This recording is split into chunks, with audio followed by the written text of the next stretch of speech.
ఉన్న బంగారాన్ని విడిపించి ఆ రోజు ఆన్లైన్ రేటుకే మేము కొంటాం. Sharma gold company. నమస్కారం గురుగారు. నమస్కారం గురుగారు, అక్టోబర్ మాసంలో తులారాశి వారికి ఎలా ఉండబోతుంది? శ్రీమాత్రే నమః, శ్రీ గురుభ్యో నమః. తులారాశి అంటేనే మనకు గుర్తొచ్చేటువంటిది త్రాసు మెయింటైన్ చేయడం అన్నమాట. వెయిట్ని మెయింటైన్ చేయడం, మంచి చెడులను మెయింటైన్ చేయడం, అలాగే పాజిటివిటీని నెగిటివిటీని మెయింటైన్ చేయడం, మనకు వచ్చిన కీర్తి ప్రతిష్టలు, ధనము, అన్ని ఖర్చులు అన్నీ కూడా ప్రాపర్గా మెయింటైన్ చేయడం. అన్ని రాసుల్లో కూడా తులారాశి వారికి సంబంధించి ప్రత్యేకంగా వీరిని మేనేజర్ అని వచ్చాము, మేనేజ్ చేస్తారు అనమాట. కాబట్టి విశేషంగా ఈ రాశి వారికి ఈ మాసంలో ఆర్థిక సంబంధితమైనటువంటి లావాదేవీల్లో వీరు జాగ్రత్త వహించి వెరిఫై చేసుకొని ఖర్చు పెట్టేటువంటి ప్రతి ఒక్క విషయం కూడా మంచి లాభదాయకంగా ఉంటుంది. అలా కాకుండా డబ్బులు మాత్రం వీళ్ళు పంపించి ఇంకెవరో చూసుకునే ఖర్చులుంటే గనక కాస్త ఇబ్బంది పడేటువంటి అవకాశం అధికంగా ఉంది. ఏదైనా నిర్ణయం తీసుకునేటప్పుడు కాస్త జాగ్రత్త వహించి నిర్ణయం తీసుకోవాలి. పెద్దలు ఎవరన్నా ఉన్నారు, వారిని కనుక్కొని నిర్ణయం తీసుకోవాలి. ఏదైనా ఒక ప్రోగ్రాం కండక్ట్ చేయాలనుకున్నా, ఏదైనా సరే ఒక పని చేయాలనుకున్నా, దీంట్లో ఎక్కువగా ఎవరికి అనుభవం ఉంది అనేటువంటిది తెలుసుకొని వారి ద్వారా కనుక్కొని చేయడం అనేటువంటిది ఉత్తమమైనటువంటి విషయం.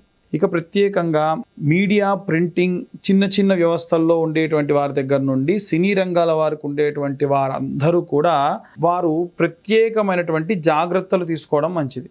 ఇంకా వారి గృహము నుండి ఈ విషయాల్లో ఈ యొక్క వర్గాల్లో ఉండే వారందరికీ కూడా వారి ఇంటి నుండి సహోదరుల నుంచి సహోదరు నుంచి కూడా కాస్త సహాయ సహకారాలు ఎక్కువగా అందేటువంటి అవకాశం కూడా ఉంది. ఇక ప్రత్యేకంగా ఎవరైనా సరే సినీ రాజకీయ రంగాల్లో, ప్రింటింగ్ మీడియాల్లో, వ్యాపారాల్లో ఉండేవారందరూ కూడా ఏం చేయాలి అనంటే, అమ్మవారి యొక్క నవరాత్రులు కూడా విశేషంగా వీలైనన్ని రోజులు, 9 రోజులు వీలైతే 9 రోజులు కూడా అమ్మవారిని దర్శించుకొని అమ్మవారికి సంబంధితమైనటువంటి నైవేద్యం కావాలి, లేకుంటే ఏదైనా ఒక పదార్థం కావాలి, హోమం జరుగుతుంటే హోమానికి ఏదైనా కావాలి అంటే మీ తరపున మీరు తీసుకువెళ్ళి సమర్పించడం ఉత్తమం.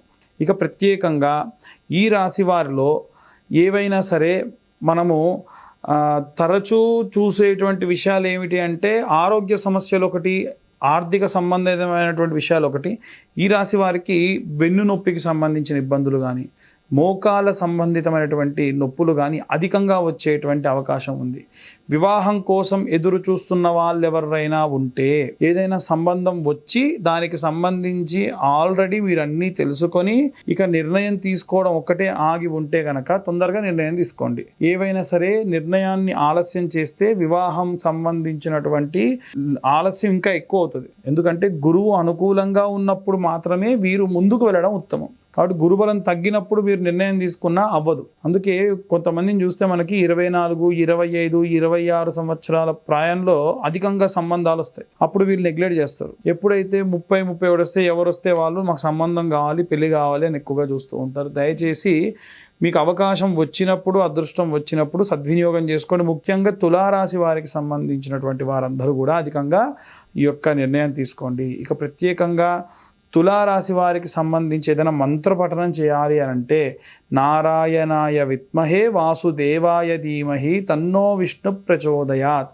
అన్న మంత్రము ఈ యొక్క తులారాశి వారందరూ కూడా పఠనం చేయొచ్చు. ఇక ఎవరైనా కోర్టు వ్యవహారాలకు సంబంధించి చూసుకునే వారు ఎవరన్నా ఉంటే గనక ఏవైనా కొంత డబ్బు వెచ్చించి కోర్టు లోపల కాకుండా కోర్టు బయట, దాన్ని లోక్ అదాలత్ అనేది అంటారు, అలాంటి చోట్ల కనుక వీరు ఆ నిర్ణయాలు తీసుకునే అవకాశం ఉంటే, లేదు కోర్టుకే వెళ్ళి చూసుకుందాం అక్కడైతే ఇంకా తగ్గుద్ది అన్నటువంటి ధోరణికి పోకుండా చూసుకోవడం వల్ల, ఎందుకంటే కొంతమందికి డైవర్సులు జరిగే వాళ్ళు ఉన్నారు, కొంతమంది ల్యాండ్కి సంబంధించి ఉన్నారు, కొంతమంది ఇంట్లో ఉన్న వాళ్ళ ఆరోగ్య సమస్యలు ఇబ్బంది ఉంటాయి. ఈ నిర్ణయాలన్నీ కూడా పూర్తయితే కానీ వారు ఇంకా ముందు అన్ని మంచి శుభకార్యాలు చేసుకునేటువంటి అవకాశం ఉంటుంది. ఇంకా ఆలస్యం చేసి ముఖ్యమైన వ్యవహారాలకు ఇంకా ఆలస్యం చేస్తే విపరీతమైనటువంటి ఇబ్బందులు కలిగేటువంటి అవకాశం కూడా ఎక్కువగా ఈ రాశి వారికి కనిపిస్తూ ఉంది.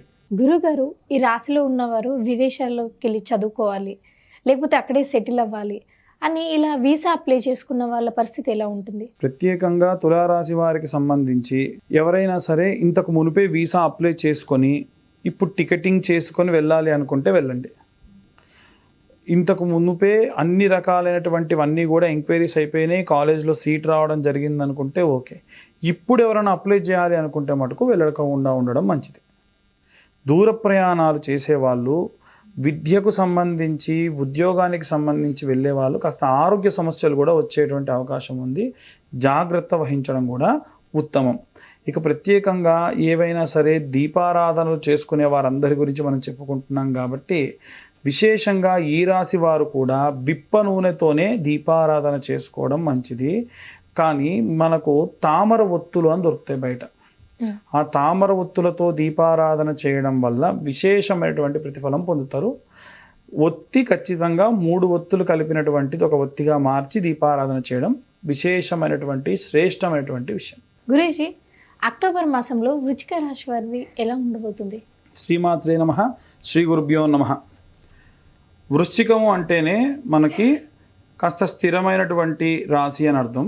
ఈ రాశి వాళ్ళకి సాధారణంగా వృశ్చికం అంటే తేలు. ఇది ఎడారిలో ఎంత వేడితో ఉన్నా సరే అలా ప్రయాణం చేస్తూనే ఉంటుంది. అలాగే ఈ రాశి వారికి విశేషంగా ఉన్నటువంటి గుణములు ఏమిటంటే ఓపిక ఎక్కువ.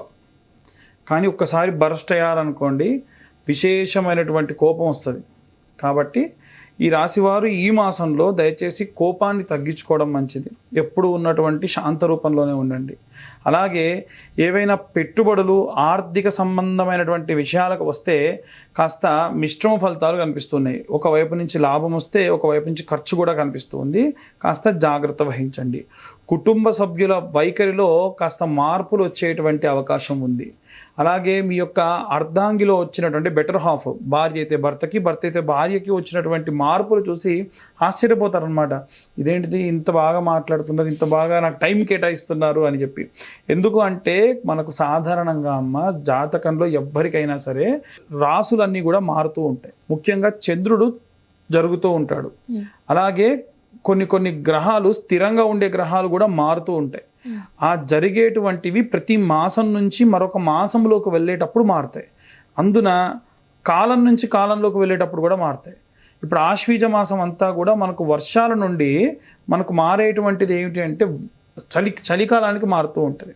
అప్పుడు ఏమవుతుంది అని అంటే గ్రహ సంచారం వల్ల మనుషుల్లో కూడా విపరీతమైనటువంటి మార్పులు కనిపిస్తూ ఉంటాయి. కాబట్టి అంత ఆశ్చర్యపోయేటువంటిది ఇది మాలాంటి మాబోటి వాళ్ళకి ఏంటంటే సాధారణంగా తెలుస్తూ ఉంటుంది. జనాలందరూ కూడా ఆశ్చర్యపోతూ ఉంటారు, ఇంత మార్పు ఏమిటి వీళ్ళలో. ఉద్యోగస్తుల్లో కూడా మార్పు అనమాట. ఎవరన్నా వ్యాపారస్తులు వాళ్ళ ఉద్యోగస్తుల్లో ఇంతకుముందు పని చెప్తే చిరాకు పడి సార్ మా టైం అయిపోయింది వెళ్తామనే వాళ్ళు కూడా సరే సార్ చేస్తామని చెప్పి చేసేవాళ్ళు కనిపిస్తూ ఉంటారు.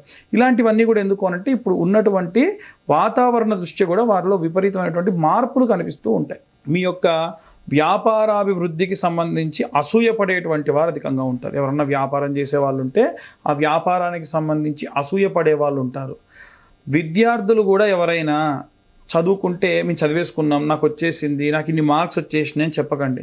దానివల్ల ఏమవుతుందంటే అప్పటి వరకు మీతో బాగా స్నేహం చేసేవాళ్ళు మీకు మంచి మార్కులు వచ్చాయని, ప్రాజెక్ట్లో ముందుకెళ్ళారని, మీ యొక్క ఇంజనీరింగ్లో ఉన్నవారైతే కనుక మీకు అగ్రిగేట్గా ఇన్ని మార్కులు వచ్చాయన్న సంగతి కనుక తెలిస్తే మిమ్మల్ని కొంచెం డిస్టెన్స్ పెడుతూ ఉంటారు.